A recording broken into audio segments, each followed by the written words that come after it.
All right, good evening, everyone. We're going to go ahead and get started with our lecture series tonight. Thank you all for coming out. It's great to see a lot of familiar faces and a lot of new faces as well. For those of you who don't know me, my name's Kevin Pollock. I'm the site manager for two of our historic sites here in Prince William County at Ben Lomond Historic Site and Bristow Station Battlefield, and also responsible for our Historic Preservation Lecture Series, which if you don't know more about that, we host it here, right in this room, on the fourth Thursday of each month, January through May. We've got a full schedule of programs for you from January through May, and you can pick up all that information on the table out in the back for you there. This is something that we do annually. It's a free program, though of course we do appreciate any donations that you might be able to offer to us. There's a donation box in the back that helps support all of our 14 historic sites that we manage and operate, as well as all of our interpretive efforts that we have at those sites as well. So just a quick couple of house cleaning items and advertising some of our events. Our next lecture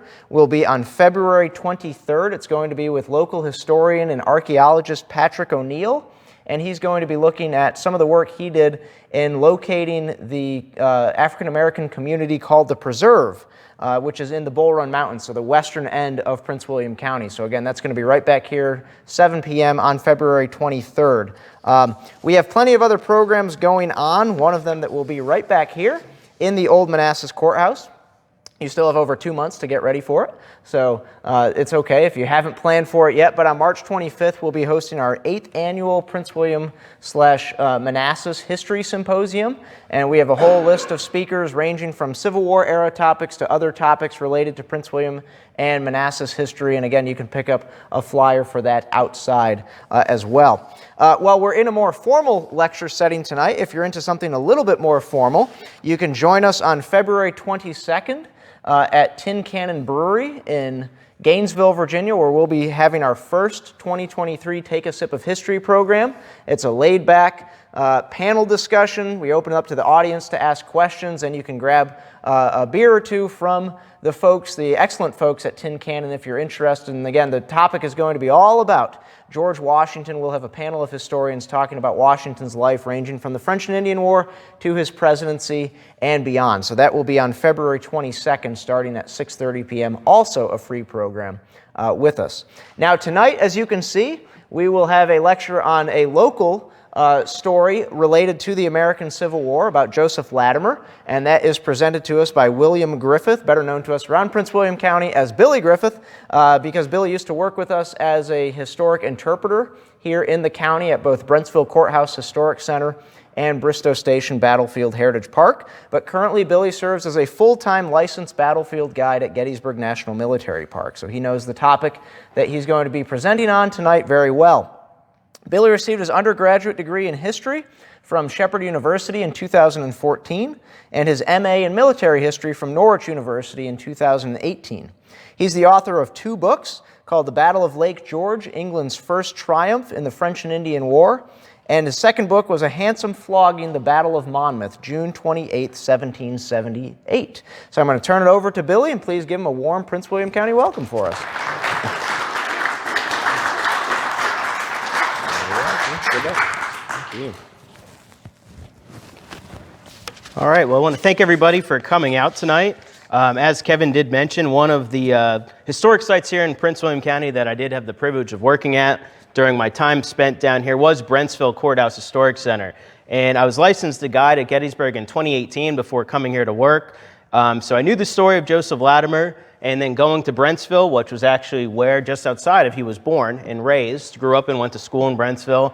I really kind of took more of a passion to learning more about him and trying to get the complete story, because Joseph Latimer usually just associated with the Battle of Gettysburg, being the boy major, 19 years old at the time. He's mortally wounded on the second day of fighting at Gettysburg. So I wanted to know more about him, more of his story, and tonight this presentation that I have developed, I want to kind of label it as an eyewitness biography. If you're familiar with Richard Wheeler, who is a prolific historian back in the 1960s, 70s, 80s, and even to the 90s and 2000s, he wrote a lot of what were called eyewitness histories or eyewitness biographies. One's on Stonewall Jackson, Gettysburg, the Overland Campaign, early years of the war, even Iwo Jima. And he really tried to come into a style writing these as if they were almost like you're reading like a documentary that you'd watch on TV, where he'd just provide the context, and then he'd let the people who participated in those events actually then do the talking, almost as if talking heads in a documentary. So that's how I wanted to really put this presentation together and present it to you tonight. So our story is actually going to begin almost 50 years after Joseph Latimer died, May 1914. On May 5th, 1914, via orders number 172, the Virginia Military Institute cadets in Lexington were ordered to march on May 8th from Lexington to Newmarket, Virginia, 75 miles away, to participate in the 50th anniversary event of the Battle of Newmarket on May 15th. Their march would take them through Harrisonburg, where the remains of Major Joseph White Latimer, who was a VMI honorary grad in 1863, rest in Woodbine Cemetery. While there, order number 176, which you can see partially in the top right corner there, directed them to fire 3 volleys in salute over his grave. But the beginning of those orders read, a quote that I would like to start this presentation with: Joseph White Latimer, the boy major, whose portrait hangs in the hallway of our library, portrait you saw on the title slide, done in 1869 posthumously. He was perhaps one of the most illustrious soldiers that ever went forth to the field of war from the martial halls of the Virginia Military Institute. Without a cook, referring to John Eston Cook, who was a biographer of Stonewall Jackson, to write his history, posterity has limned his historic features upon the canvas of immortality, along with those of Pelham and Pegram and Pogue and Haskell and Deering and Chew and Thompson and Cutshaw and Breathitt, and the rest of those brave and daring young artillery officers who contributed so much blood and valor to the fame of Lee and Jackson. Now, the photograph you can see here at the bottom right are that group of Virginia Military Institute cadets who fired those volleys over Latimer's grave. That is a photo of them actually entering the village of Newmarket the day after. So who was Joseph Latimer? Where did he come from? Who were his relatives? Well, he himself was born August 27th, 1843, to Samuel and Charlotte Latimer at Oakland, a farm just outside of Brentsville. You can see today there is a county historic marker there at the intersection of Old Church Road and Bridwell Road, or Drive, right where the home was located, just up the farm lane that still exists today. Samuel, his father, and Charlotte were both born in 1806.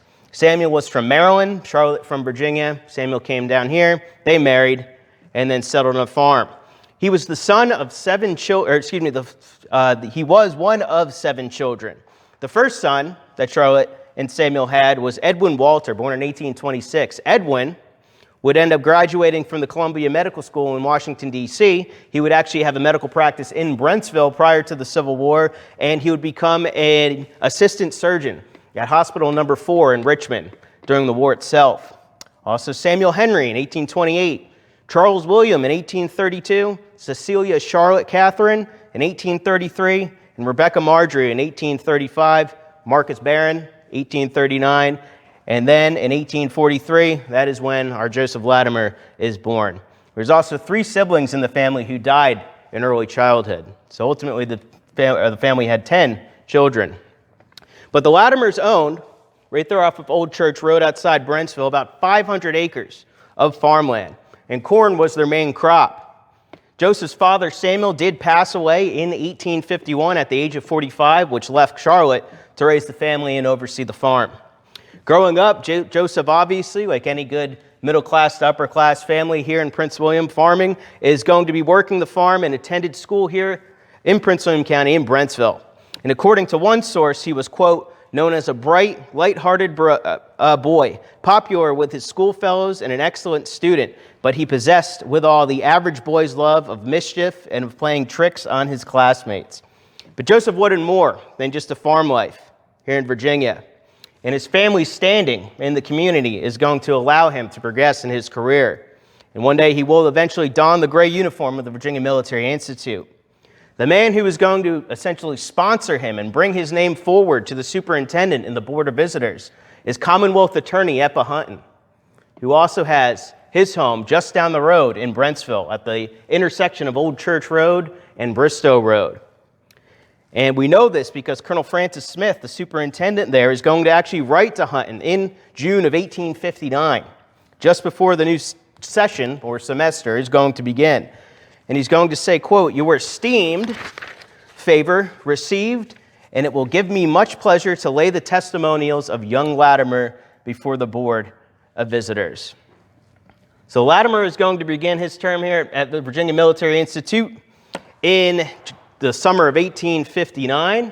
You can see at the bottom that is what the Virginia or VMI would have looked like in 1857, obviously prior to it being burned to the ground by Union soldiers in 1864. Now, Latimer is going to have a nag for education. Education is one of the most important things to him, and we'll see that through his letters that I will read to you as we continue. But he really believes that getting this education at VMI is his key to getting off the farm in Prince William and being able to make the most out of his life. And just looking at these registers of the students at the Virginia Military Institute, you can see this is after the first term he had, or first session, ending in July of 1860, where his class standings are actually. You see he's just at the top here. No demerits incurred in that full year. And by the end of when the Civil War breaks out, in the spring of 1861, at that time, he is actually going to be standing at the very top of his class. But it will be in the midst of his second year that war will break out. So some of the people who actually instructed Joseph Latimer during his time at VMI, obviously that man in the center we know very well, Major Thomas J. Jackson, future Stonewall, professor of natural and experimental philosophy, and also the instructor of artillery. And what branch is it that Joseph Latimer is going to end up with in the Confederate Army? The artillery. Also to the left, Major Stapleton Crutchfield, teacher of mathematics. He would go on to be Jackson's chief of artillery. And then to the right, Major Raleigh E. Colston, who taught military history and strategy there at the Institute. And he will end up eventually commanding a division under Jackson for some period. Question. Yeah. On Jackson's professor of natural and experimental philosophy, is that the term for physics? Yes. Yep. It's a very, very fancy term for physics. Could have been said in a lot less words. So, April 1861. 5 days after the firing on Fort Sumter in Charleston Harbor, South Carolina, the Virginia Secession Convention will vote to secede from the Union. And it's on April 20th that VMI will receive orders to march the cadets to Richmond to assist in the training of new recruits. 176 cadets, including Latimer, were chosen to go. Now, they couldn't all go. Some had to be left behind to actually guard the Institute. But many of them, in the days following, will end up leaving and performing other duties as well. And by high noon, on April 21st, the cadets were led away from the Institute by Major Jackson, who was placed in command of them. They marched to Staunton, where they loaded onto a train from Fredericksburg along the Virginia Central Railroad. And by April 23rd, newspapers in Richmond are reporting that the cadets were parading through the city. And from there, the cadets are going to be assigned to multiple camps of instruction throughout the city. Camp Lee, which is major infantry training ground at the city fairgrounds, and then the artillery camp at the Richmond College campus. So here we can see the main building of Richmond College. It was a previous Baptist school that ultimately became the college and then became part of the University of Richmond. So in June, Latimer and several other cadets, they're going to be ordered to that artillery camp at the Richmond College. And he's going to be assigned to the Hampton Artillery, commanded by a Captain Lawrence S. Maury. And the men took a liking to him almost certainly. His cousin, Alfred Ransom Courtney, a lieutenant in the Hampton Artillery, is going to describe him. He says, he had a boyish, beardless, but earnest face, with a rounded contour and fresh coloring of youth. dark brown hair above a smooth, unlined forehead, clear, candid gray eyes from the mouth and chin, a face attractive and honest and kindly, and indicating possibilities of strength and endurance. While on drill, we paid him the utmost respect, both men and officers yielding prompt obedience to every order, and off drill, we fondled and caressed him as if he were a child. He was the officer's pet, and we always spoke of him as our little Latimer. Another lieutenant within the Hampton Artillery, James Pleasant, is also going to describe his respect for the young Latimer. He says, among the VMI cadets is a young Mr. Latimer who has fallen to our company as an instructor. Most fortunately for us, he's just 17, is small in stature, youthful in appearance, and is every inch a man and a soldier. He has won all of our hearts by his noble heart, unassuming manners, and gentlemanly deportment. We all feel toward him the greatest attachment, and for his excellence in the military art, the highest admiration. He's intelligent, even-tempered, well-educated, and a perfect little gentleman in all he says or does or thinks. Well, by August, as all these new recruits are now trained and being shipped off to the front line, Latimer is not going to have anybody left to instruct, and the cadets who have not already received a cadetship in the Confederate Army or, say, a lieutenancy are actually going to be sent home until the next session begins at VMI that September. So, by August, Latimer is going to return to Prince William and will return to his home in Brentsville without a rank. And it's there that he is going to begin to really grow conflicted of what his next step will be. At the moment, he is seeking a cadetship, which if you aren't familiar with what a cadetship would have been, typically commissions were not given out in the Confederate Army for anybody who was younger the age of 21, but that was ignored typically. But a cadetship was for one of those younger men who would receive this rank, and they would essentially travel along and gain experience in the field with these units until an actual national military institute could be formed.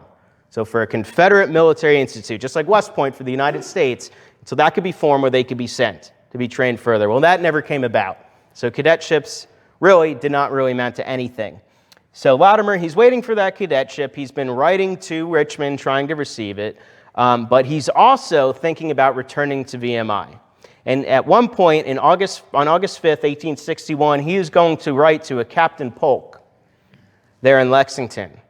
And he's going to say, I am in a very undecided state in regard to returning to the Institute in September. This indecision results from my ignorance of how the school is to be conducted, knowing as I do that all of the present faculty are employed in the field. And although I should dislike to return under a new corps of professors, still I should dislike still more to break my connection with the Institute. And at that same time, I feel like I, as well as others, should be willing to make sacrifices and should contribute my share towards the defense of our country. So you see the unpleasant position in which I am placed.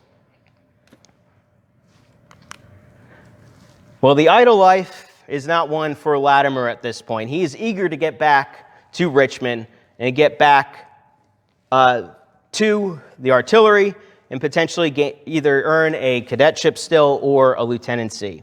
And he's going to do just that, corresponding with his cousin, Alfred Ransom Courtney, who has recently been given command of the Henrico Artillery Battery, which will become known as the Courtney Artillery. And he's going to ask Courtney if he can come and accompany the unit, continue to train it, help prepare it for the field. So he will return to Richmond, still without a rank, but his opportunity will actually come when a vacancy is made in the Courtney Artillery for a lieutenancy, and he will receive that second lieutenancy on September 15th, 1861, in Courtney's battery. But still, he was undecided about that school situation. Again, I said just how much education meant to Latimer. He really did believe it was the key to success in life. And he's going to continue now to write staff at the Virginia Military Institute, trying to get advice as to what they should do next. But that September, the Courtney Artillery will be ordered forward to Manassas to join Joseph Johnston's army, encamped around the Manassas area and near Centerville. And now he is returning to within miles of his hometown of Brentsville and his family there. Well, that September, he's going to write to the superintendent, Colonel Francis Smith, and he's going to say that finally the old feelings, which had been long working upon me, being that as I had the advantages of military instruction, it was doubly my duty to aid in defense of my country, particularly as my own home was in danger of invasion, and being in Prince William County, about 9 miles from Manassas, the feeling, I say, prevailed. He would also continue, I have consulted Mother and the remainder of my family on the matter, and they will consent to whatever I do, unless it would be like grinding seed corn. I should very much prefer staying in the service even till the close of the war. And that will be the ultimate decision that he makes. The Virginia Military Military Institute Board of Supervisors is going to vote to postpone the upcoming session and delay it until January. And by then, Latimer has made his decision to continue on with his service. So, in the spring of 1862, after Johnson is going to abandon his positions in Northern Virginia and begin moving toward the peninsula to defend Richmond from a possible Union advance, General Richard S. Ewell's division, which Latimer and the Courtney Artillery were attached to, took up a line along the Rappahannock River. And here Latimer is going to receive his baptism under fire when Union artillery dueled with his guns. Captain Courtney is going to remember that. Latimer stood between his guns and worked them with the precision and almost the same coolness as when on drill. After an hour, that fight ended. Courtney is going to continue that night, as we lay together upon the ground, my little comrade drew closer to me and said, well, Captain, I feel so thankful that I have passed through this fight so well as I have. Thinking he alluded to not having received a wound, I replied that I was more than glad and thankful that he had escaped unhurt. But he said, oh no, I don't mean that. I rather wish I had received a small wound, so I might see how I would bear it. What I meant was this. I was so glad I was able to stay at my post and do my duty during the fight and not run away. I have always wondered how I would feel in a fight, and sometimes have felt a little afraid that I would not be able to control myself, perhaps, and might do something that would disgrace me. But I have tried it now, and find what I can stand, and have no uneasiness for the future. So Latimer and the Courtney Artillery later that spring are going to be ordered as part of Richard Ewell's division to join Jackson's Valley Army in March. And while there, Latimer is going to see service at the battles of Front Royal, which was his first major battle, First Winchester, and Cross Keys. And Richard Ewell is going to write after the first battle of Winchester, this young officer was conspicuous for the coolness, judgment, and skill with which he managed his battery, fully supporting the opinion I had formed of his high merit. And on April 30th, as you can see, he is officially going to be promoted to first lieutenant. And then on July 20th, he is going to be made captain of the Courtney Artillery, following the 7 days battles, in the wake of his cousin's promotion to major. So return to Prince William County now with 2nd Manassas. During the 2nd Manassas campaign, he's going to be with Ewell's division still, attached to Jackson's army, or Jackson's wing. And following Jackson's raid on Bristow Station on August 26 and the subsequent capture of Manassas Junction the next day, Latimer is going to find himself fighting with Ewell only several miles up the road from Brentsville, present-day Bristow Station Battlefield Heritage Park, in what was known as the Battle of Kettle Run. This battle was fought August 27th. It's his 19th and final birthday that he would celebrate it, literally fighting just several miles up the road from his boyhood home.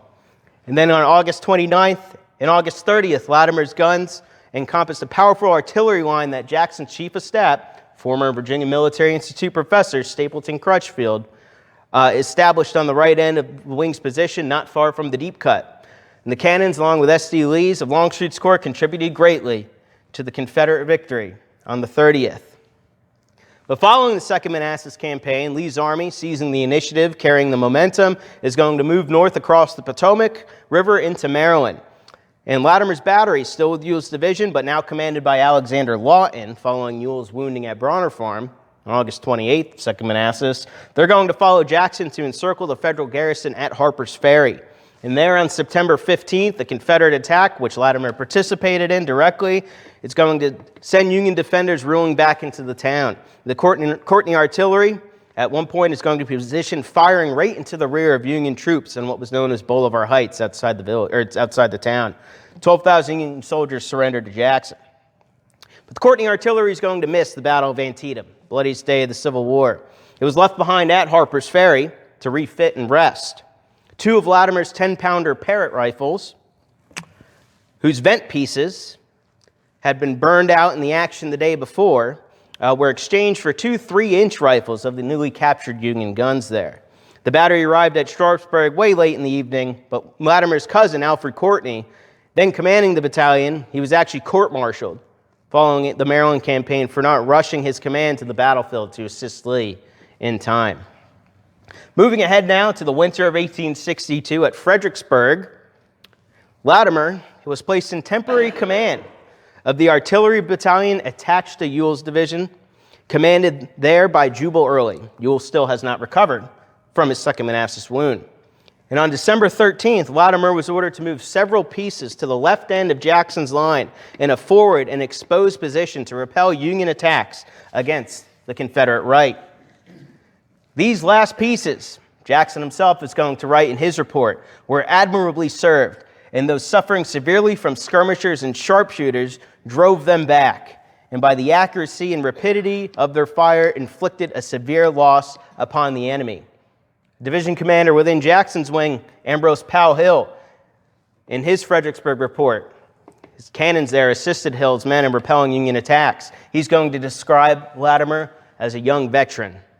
And Jubal Early would write, "To Captain Latimer is due credit of having performed all the duties of his position efficiently and intelligently, and of having displayed great gallantry under fire. This young officer is one of great promise and deserves promotion."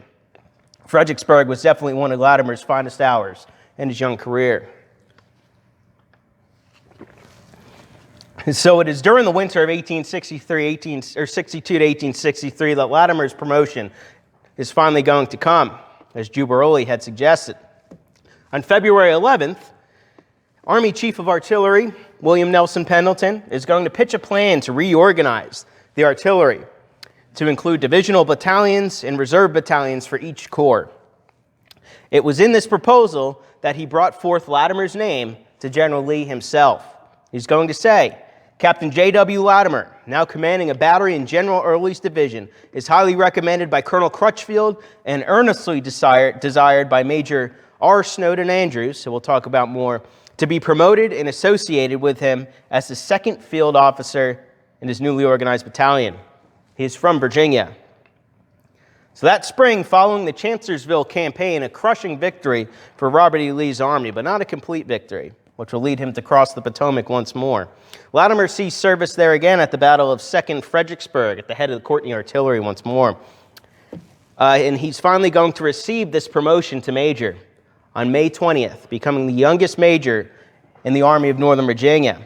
He's attached to R. Snowden Andrews' battalion, just like he had asked for, and as its 2nd in command. Then after Chancellorsville, Lee once again is going to launch an invasion onto northern soil, looking for a way to bring the war to a speedy conclusion. He's going to move his army out of its Rappahannock River defenses around Fredericksburg on June 3rd. Now, following the death of Stonewall Jackson on May 10th, 1863, partially from wounds received at the Battle of Chancellorsville, shot by his own men, but also from pneumonia that settles in and begins complications, Lee is going to be forced to reorganize his army. And he's going to take Jackson's corps and basically break it up or to form a new corps commanded by A.P. Hill. The bulk of Jackson's original corps will be commanded by Richard S. Ewell, though, who is now officially returned from that wound he received at the Bronner Farm. This will be the Confederate 2nd Corps, Army of Northern Virginia. We can see General Ewell there at the top. He's going to have 3 divisions under his command. All in all, this is about 20,000 men in total. So give it about 8,000 men here, 7,000 men here, 7,000 men here. And by Robert Rhodes, Edward Johnson, and Jubal Early.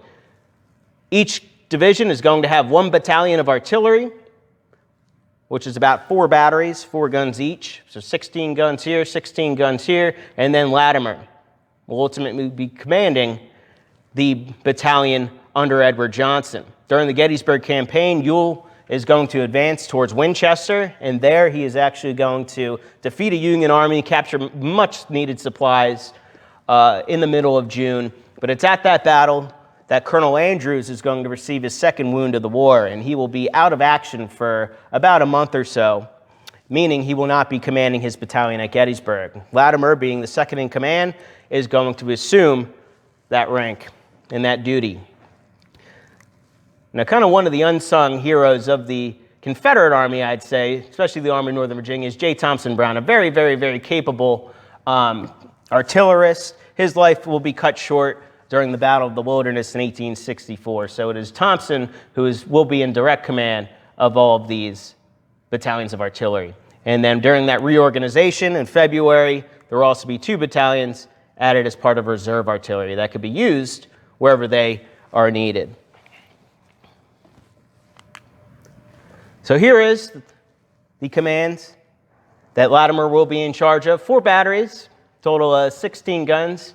2 batteries from Maryland, 2 from Virginia, one under the command of Captain William F. Demmett, one under the command of Captain William D. Brown, John C. Carpenter's Allegheny Artillery from Virginia, and then the Lynchburg Lee Battery under Captain Charles I. Rain. So the Battle of Gettysburg itself begins on July 1st, 1863. Lee had been up in south central Pennsylvania for quite some time, gathering supplies, even moving against the Susquehanna River, having troops directly across the river from the Pennsylvania capital of Harrisburg. They have orders to take the capital if the opportunity presents himself. Those are men from Ewell's command. But Lee is going to learn just several days before the battle begins that the Union Army is not still back near the Potomac River like he has anticipated, but they are actually about 30 miles or so south of where he is, around Frederick, Maryland, moving in his direction. So he has to look for a way to bring his army together as fast as possible. He looks on a map, and he sees 10 major roads converging on Gettysburg, Pennsylvania, about 14 miles or so from the Pennsylvania-Maryland line. So he's going to order his commands, Ewell's, Hill's, and Longstreet's, to begin marching to concentrate between Cashtown and Gettysburg, 8 miles to the east. Well, the fighting begins around 7:30 in the morning, July 1st, when an Illinois cavalry officer named Marcellus Jones fires the first shot of the battle about 3 miles west of town. This is Union cavalry under the command of Brigadier General John Buford. Lee did not expect them to necessarily be there. He has orders his subordinates to not bring on a battle so the army can concentrate. But ultimately, men from Hill's Corps will stumble into a fight. They won't be able to extract themselves. July 1st, as 2 divisions from Ewell's Corps arrive from the north, Confederates from A.P. Hill continue to close in from the west. They're going to beat the Union Army. There are 2 corps, Union 1st Corps, Union 11th Corps, push them back through the streets of Gettysburg itself, where those 2 corps will rally on what are known as Cemetery Hill and Culp's Hill, commanding high ground south of the town of Gettysburg. Lee's army itself will capture the high ground west and north of town and east of it and the town itself. It's not a complete victory for Lee. It's not that decisive victory he's looking for, but he has crushed 2 Union Army Corps. He has the taste of victory in his mouth. He believes he should be able to get that victory the next day by resuming the attacks and seizing the initiative from his opponent. Now, Johnson's division, which again Latimer's battalion is part of, does not arrive on July 1st in time to witness any of this fighting. They come in from the west along what is known as the Chambersburg Pike and won't arrive until that evening. In fact, there's a major traffic jam west of town. Supply wagons all backed up, infantry all backed up, cannons, horses all backed up, meaning, or evident, that Lee didn't expect to fight that day, or else he would have got the wagons out of the way for the infantry to come up. So in order to avoid this traffic jam, Johnson is going to order his division about 4 miles west of Gettysburg to actually come into an unfinished railroad cut, which you can see here, and use the cut to get to town, to bypass that traffic. They will follow the cut all the way towards what is known as McPherson's Ridge, about a mile west of town itself, where some of the heavy fighting was done on the first day. And then around here, they will come out of the cut and move down the railroad towards the left flank of the Confederate line, near what is known as Benner's Hill. So this is Benner's Hill here, a photo taken in the late 19th century by a local photographer. Benner's Hill was located right along what was known as the Hanover Road, one of those roads coming in from the east towards Gettysburg. We can see town itself here, looking from the west. Benner's Hill itself was about 100 feet above the nearest water source, which is Rock Creek, that ran just at the base of the western side of the hill. The hill itself was ran about 300 yards south-southwest on this side of the Hanover Road, and then it ran for about another 500 yards so to the right side of the picture here. On that part of the battlefield, there really wasn't much good ground for artillery. This was deemed the best. But as we will see, it is just because it's on high ground does not mean that high ground is good ground. Because directly in front of Benner's Hill, obviously a modern day image, are those two hills that the Union Army fell back to on the first day of the battle. Culp's Hill and then Cemetery Hill. You can see behind this tree line.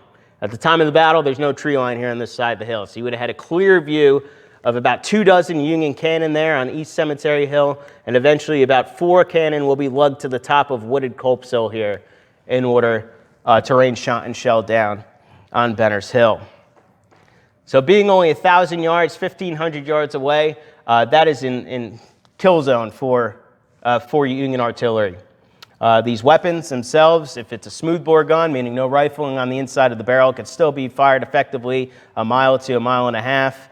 And then the rifled guns, black iron guns you might see out on a Civil War battlefield, they can be fired effectively, it's a vague term, upwards of 3 miles. But keep in mind, too, these artillery pieces that they're firing, they're using black powder, so they're producing a tremendous amount of smoke, which means visibility on a Civil War battlefield like this is going to be at a bare minimum. So they're firing only at what they can see, and that might only be a target 3/4 of a mile to a mile away, but still well within range of the Union guns there on those two pieces of high ground.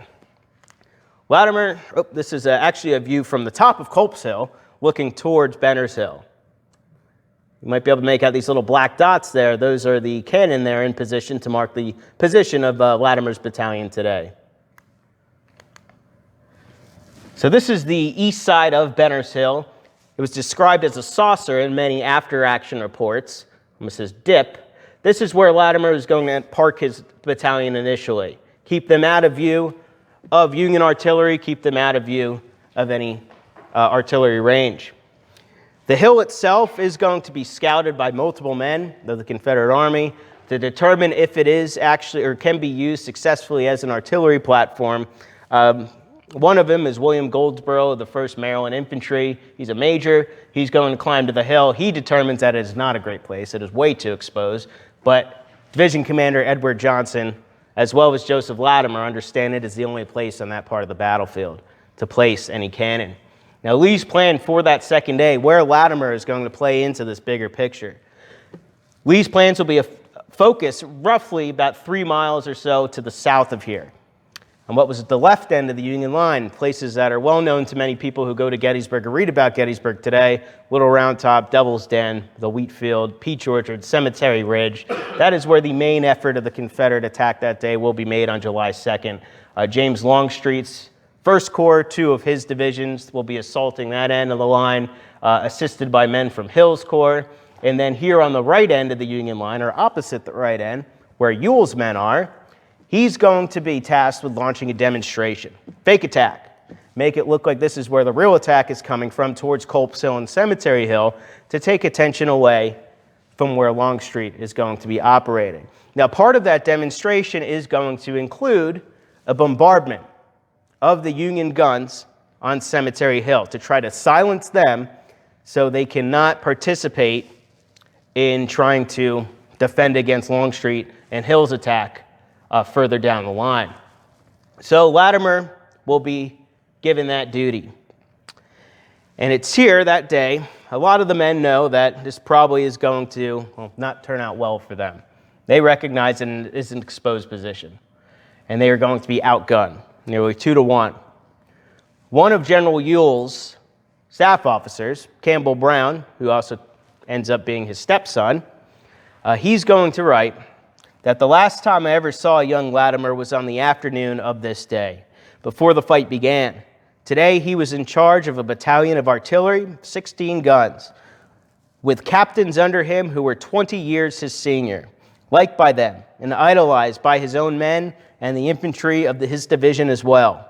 The latter called him the boy major, and sometimes cheered him as he passed, a distinction they conferred on very few. Here's a modern map of Union and Confederate positions to the southeast and east side of town. Here is Benner's Hill, where the Latimer's battalion will take up position. You can see these long lines of Union infantry along Culp's Hill here, and then the east side of Cemetery Hill. There's 24 plus Union pieces of artillery that will be put into place, as well as there will be some guns along what is known as the Baltimore Pike too. And then 2 sections or 4 guns total put up on Culp's Hill. So as Longstreet's attack begins on the left end of the Union line around 4 p.m., that is now the signal for Latimer to begin opening fire. And by 5 p.m., his guns are going to be ordered forward.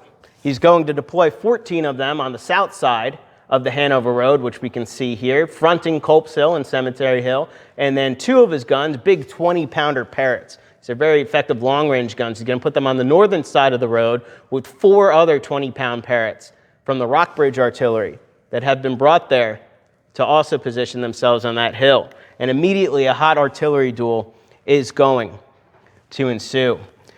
But one of the men of the 1st Maryland Infantry, who were positioned with Johnston's division not far from Latimer's battalion, he's going to remember that Latimer took his guns in at a gallop and began firing almost before the horses were out.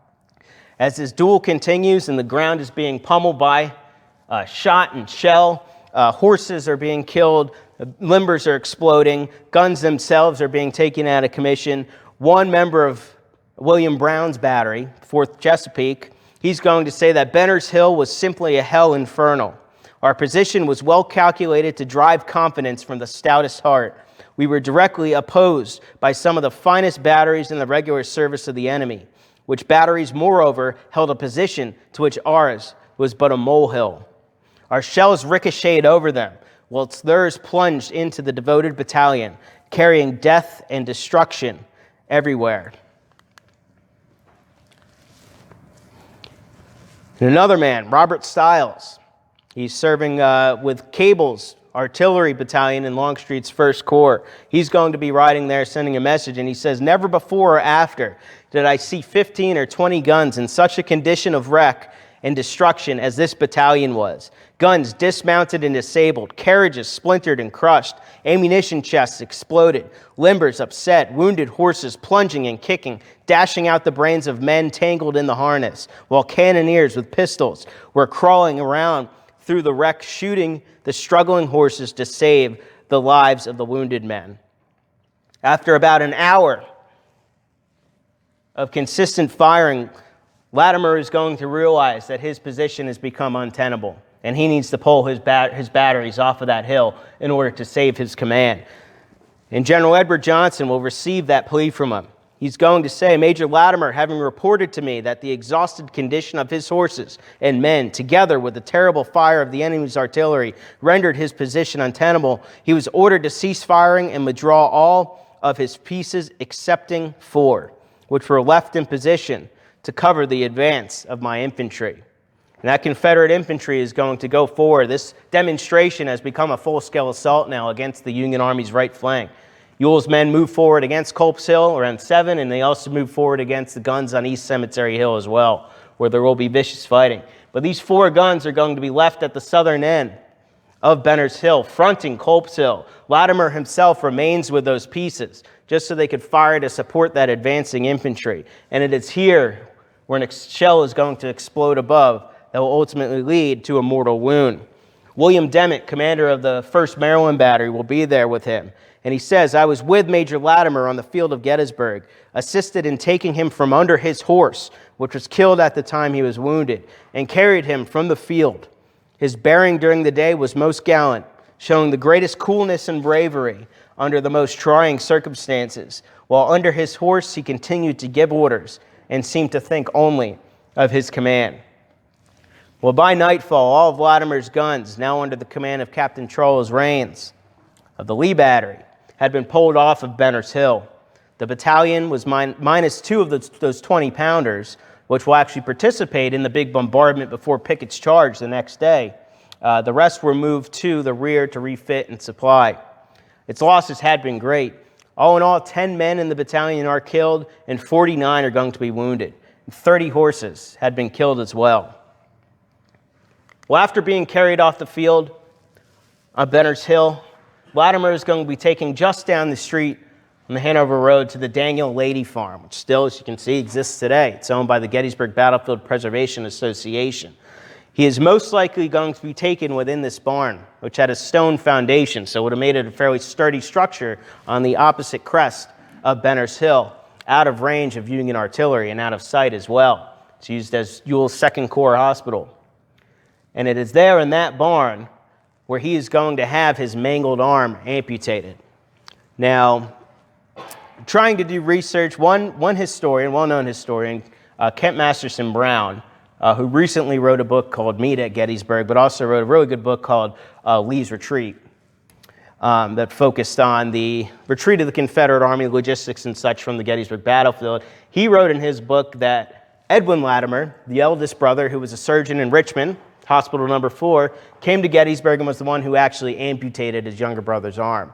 Now, looking at the footnotes of where he got that, I haven't been able to find actually what that source is and how he believes that was the case. But nonetheless, his arm will be amputated, and he will be taken west of town on July 3rd as the Confederate Army begins pulling back towards Seminary Ridge, getting ready on July 4th to ultimately abandon the battlefield. Now, Latimer, he will be placed in a wagon, that same road that he came in on, now he's leaving on, with what will ultimately be a wagon train of wounded for Lee's army that stretches out for some 17 miles. But that wagon train is going to make its way back towards the Shenandoah Valley, towards Winchester, where most of those men will be treated. And Latimer himself, for a time, several weeks, will remain in Winchester. And it's there somewhere, either Winchester or Hagerstown, Maryland, Williamsport, Maryland, that Arch Snowden Andrews, the battalion commander, will actually return and assume command again. So if you ever read the official report for Andrews' battalion at Gettysburg, which was done in August, it's written in Andrews' hand, but most likely, almost certainly, it was actually done from the details given by that wounded Major Latimer as he's trying to make a recovery. But on July 22nd, Latimer is going to be moved from Winchester to Harrisonburg, further up the valley, I should say. And once there, he was taken to the home of Harriet Warren on South Main Street. If you've ever been to Harrisonburg, this is the Virginia Quilt Museum today.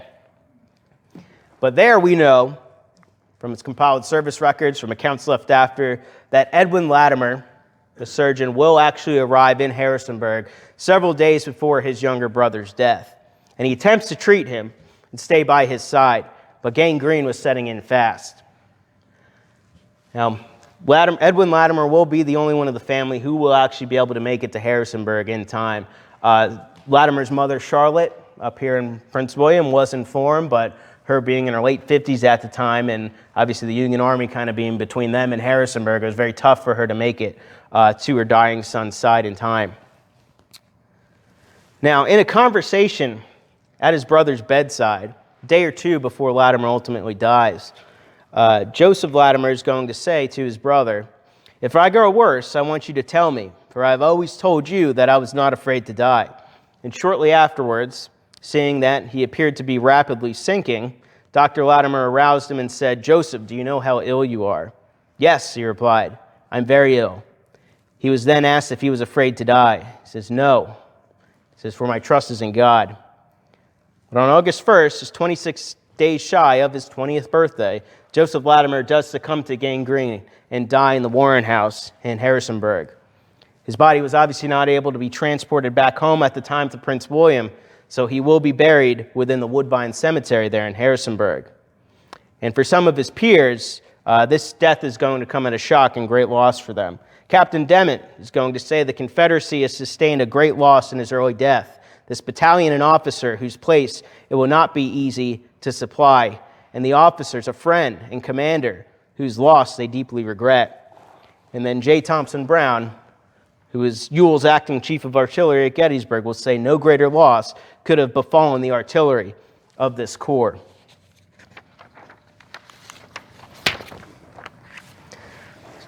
So here is Joseph Latimer's grave today in Woodbine Cemetery. We're going to take it back to 1914, right where we began our program tonight, albeit not in May anymore, but after May. So we can see here on August 14th, this is ultimately where this obelisk, or when this obelisk will be erected. So when the VMI cadets marched through Harrisonburg and fired those volleys and salute over Latimer, it was nothing but a washed out headstone at the time. So for several years prior to this, 1914, there was an effort to erect a larger memorial at the gravesite of Joseph Latimer by Mrs. Kate Paul of Harrisonburg, who actually remembered when Latimer died as a young girl and when he was buried there. And she recruits the help of the Turner Ashby chapter of the UDC, United Daughters of the Confederacy, the Ladies Memorial Association of Harrisonburg, and also the UDC chapter of Manassas, which included some of Latimer's relatives to raise money for it. And on August 15th, 1914, that dream of hers is going to become a reality when this 12-foot tall obelisk is going to be unveiled. Now, at that dedication ceremony on August 15th, members of the Manassas chapter, Daughters of the Confederacy, were present. This is according to the Baltimore Sun, the day after. Major Latimer being a native of Prince William County. Two nieces of Major Latimer, Miss Mabel M. Latimer of Mrs. Rice and Ware of Manassas, removed the veil from the monument. Another niece, Miss Mabel M. Latimer of Washington City, sang Face to Face. Marion Rice of Manassas recited I Am Dreaming, and State Senator John Paul delivered an address reviewing the life and death of the young soldier. And the superintendent of the time at VMI was actually present too and made some remarks. So I'd like to end this presentation, again, where we first picked it up at, with that's orders number 176 for the VMI cadets. I quoted what the introduction was for those orders, and now I'm going to close this with what the ending was. It says, Major Latimer, though not 20 years old when he died, was more than a mere soldier. He was a Christian man among men, and wins our plaudits and esteem for the qualities of his soul as well as for the temper of his sword. In earthly rank, he was a major, but before God, he was a captain of his soul. His bones lie here before you in this beautiful and peaceful spot, undisturbed during half a century of repose. But long ago, the spirit passed over the river to rest with that of Jackson's neath the shade of heaven's trees. It is that purified, heaven-reared spirit, and not these human remains, we now salute. Thank you.